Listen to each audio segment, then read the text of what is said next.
Ghazipur border पर इस समय मौजूद हूँ और यहाँ पर जो किसानों का धरना चल रहा है लगातार, और संत महात्माओं का भी इसमें समर्थन जारी हो गया है। काफ़ी संत लोग हमारे, जैसे कि हम दिखा रहे हैं कि काफ़ी लोग यहाँ पर मौजूद हैं।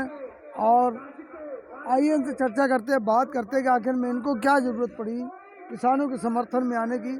सबसे पहले महाराज जी थोड़ा अपना हमारे दर्शकों को परिचय देते हैं। बौद्ध भिक्षु सुमित रतन हमारा नाम है और मैं लखनऊ उत्तर प्रदेश से आया हूँ। महाराज जी क्या ज़रूरत पड़ी जो आप किसानों के समर्थन में उतरना पड़ा आपको?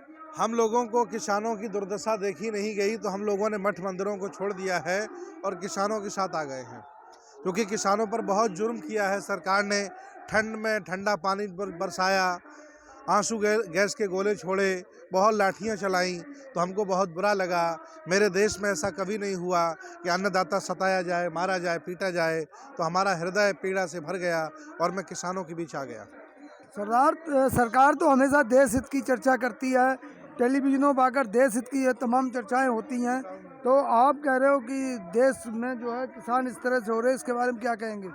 जब नई नई सरकार आई थी तब इन्होंने कहा था कि देश को हम आगे ले जाएंगे, 2 करोड़ लोगों को रोजगार दिलाएंगे, और लेकिन ऐसा कुछ कर नहीं पाए ये लोग, बल्कि ट्रेनें बेच दी इन्होंने, हवाई अड्डे बेच दिए इन्होंने।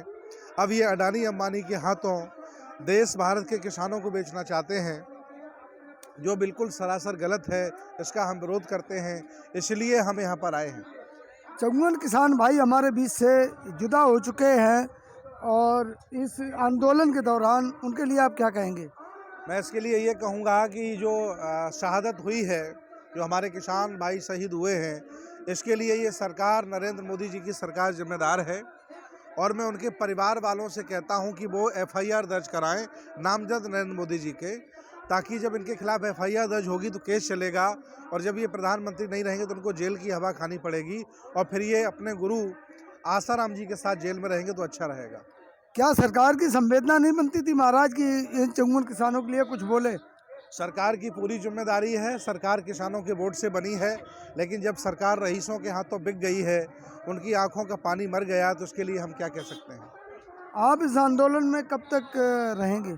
मैं तब तक रहूंगा जब तक किसानों को न्याय नहीं मिलेगा। हमने भी अपना अस्थायी बुद्ध विहार यहाँ बना लिया है और किसानों के साथ खड़ा हूँ और यहाँ किसानों के भलाई के लिए लड़ता रहूँगा। महाराज जी 4-6 दौर की बातचीत होगी, सातवीं 4 तारीख की फिर चर्चा है, क्या लगता है कोई हल निकलने वाला है? मुझे पूरा विश्वास है आज नहीं कल ये सरकार, अहंकारी तानाशाही सरकार, किसानों के दरवाजे में मत्था टेकेगी और इस बिल को वापस करेगी, मुझे पूरा विश्वास है। महाराज आप काफ़ी मतलब ज्ञानी हैं, इतिहास के काफ़ी आपने अनुभव किया है, काफ़ी पढ़ा है। क्या आज से पहले कभी ऐसा देश में हुआ है? इसके पहले देश में कभी नहीं हुआ कि लोकतंत्र के माध्यम से कोई आया हो और तानाशाही को पैदा करने के लिए संघर्ष करता रहे। देश भारत संविधान से चलता है, लोकतंत्र देश में है। ये खूबसूरती है लोकतंत्र की कि एक चाय बनाने वाला व्यक्ति, बेचने वाला व्यक्ति देश का प्रधानमंत्री हो सकता है, लेकिन दूसरी और एक खूबसूरती है कि वह व्यक्ति प्रधानमंत्री बन के 2 लोगों के हाथों पूरे देश को बेच सकता है। ये भी बड़ी खूबसूरती है जो पहले कभी नहीं हुआ, हमको देखने को मिल रहा है। तो महाराज ये जो संत समाज आज आप किसानों का आंदोलन में यहाँ उतरा हुआ, क्या और भी आपके संत जो संगठन है, संतों के जो वो भी आश्रम हैं या और भी संत हैं, उनकी भी आने की उम्मीद है? देखिए, सबसे पहले सिख धर्म के गुरुओं को, ग्रंथियों को, लंगर वालों को दया आई, उन्होंने भोजन कराना शुरू कर दिया। इसके बाद दया हमें आ गई। अब मैंने मस्जिद में बैठे मौलवियों से अपील की है, मंदिरों में बैठे पंडे पुजारियों से भी अपील की है कि आप खा खा करके पेट मोटा कर रहे हो, क्या आपको शर्म नहीं आती? किसानों को चाय पिलाइए। मैंने मथुरा, अयोध्या के सब बाबाओं से कहा है कि अगर थोड़ी शर्म तुम्हारी आंखों में बची हो तो किसानों की रक्षा के लिए मैदान में आइए और किसानों को बचाइए। तो मैं चाहूँगा अंत में महाराज जी क्या देशवासियों के लिए क्या संदेश देना चाहेंगे हमारे माध्यम से? देशवासियों के लिए मेरा यही संदेश है कि इस सरकार ने विश्वास को धोखा दिया है, विश्वास का गला घोंटा है। हम लोग अतिथि देवो भव वाले लोग हैं। हम लोग समझ नहीं पाए कि इतने चालाक लोग होंगे, इतने शातिर लोग होंगे और धोखे से हमारी हत्या कर देंगे, धोखे से हमारे किसानों को मजदूर बनाने का काम करेंगे।